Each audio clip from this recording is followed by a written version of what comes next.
前几天我不是发了一个视频说需要水电工指导工作吗？然后江哥是在成都的哈，他正好回老家过来帮我们看一下，他说顺便帮我们规划一下，因为江哥和我聊天哈，特别的，我感觉他对这个水电这一块哈特别懂，然后最主要的，他的做法是能够满足业主的需求，而不是像一些普通的水电工，业主指哪打哪，让一个外行人去指挥一个内行人工作的话，我觉得就有一点困难了哈。谢谢你啊，江哥。对。我觉得这个比较专业。对，因为你跟我说的话，我觉得你规划的比较长远，然后各方面考虑的也比较细致。因为前期工作你不做好，后期在装饰部分的时候你很恼火，在装饰一结束，然后你在有些东西如果你没想到的话，就更难。对，就很影响美观。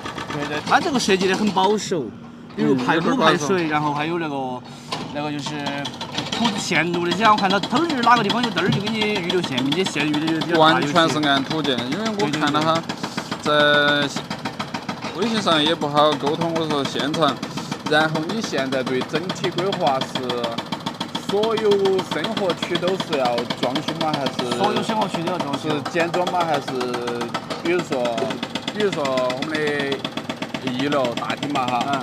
大厅你这个是按照稍微好一点那种风格装吗？还是简单？好一点的风格是指的啥子？就是说有点，就是看起来很温馨、很层次感那种。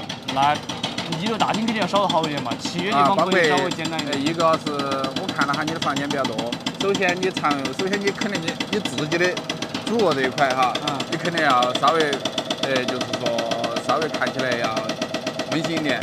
其他的我房间我都觉得就简单的，因为你这个面积有那么大。其实最主要的还有一点是因为，如果全部精装的话，费用是不了。对。这个就是我们的包工头啊，王总。总工啊。对，总包王总。也就是2楼才是，也就是基本上是你们常用的房间。对，2楼。啊，2楼以上我就觉得就基础简单了。对。看了它基本就是啥子，满足那个，如果是生活区的话，你就可能，你基本上我看了你的用，主要使用点就是负1到2楼。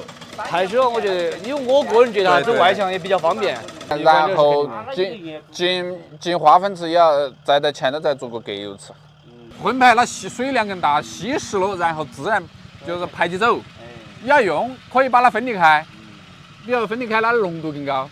只要你确定了你是装马桶的，不必要做下沉那么多，你最多下沉10公分嘛，最多下沉10公分。在梁上面这这大概就这些，我觉得水应该排得出来噻。其实这儿埋得深更好，它越深它的保温效果越好，它就不容易凝结。我就是不是改过的嘛，原来设计的那个。那个位置肯定不合理噻。2个就排水拉长了。不，这个位置很小哈，然后上级厕所大概位置要到这儿来，要这么宽。该3通就3通，该弯头就弯头，出去了在外头做。那样子确实有点丑哦，这个外墙在外墙和整个墙。它就不是一根直管了。对，我晓得。那样子就稍微丑点，那个就不容易堵了噻。也就是把它做到地楼那个位置就集中成了，然后再出去。煮防水的时候，管道周边的那个堵了记得要做加强处理，然后再做防水，这才是正确的。如果考虑到一个休闲区的话，那还是只有做灯坑。今天江哥过来了，还是简单的做几个菜，尝一下我的手艺吧。看了恁久，看了随时流口水的，这下终于现场体验一把。这个皮蛋好好，里面全部都是松花，特别的漂亮，金灿灿的。买那个薄膜，他们这就在买连锁款，他说连锁的那个配件至少比日丰的便宜一半。看你一根管子，你至少就得接2根配件，接2个配件。皮蛋咱们切来拌一个海带丝，这个烧的是什锦，简单的什锦。小炒的河虾，炒这个猪肝啊，记住炫码炫炒。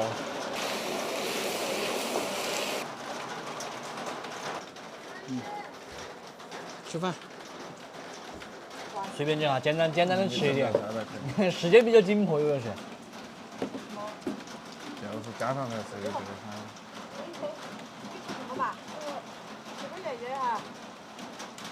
然后水电师傅我们找好了哈，江哥他说他过来给我们做，最近因为他正好回内江，家里面也在装修房子，所以说时间上面也比较合适嘛。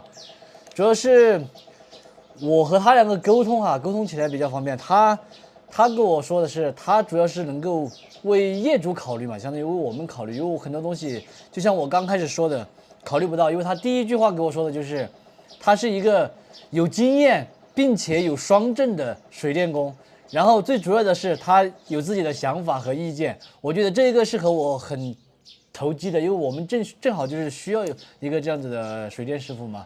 对不对？那从这个总体，包括你装修这个整体来看，不是从现在的土建来看，对，看这个水电问题。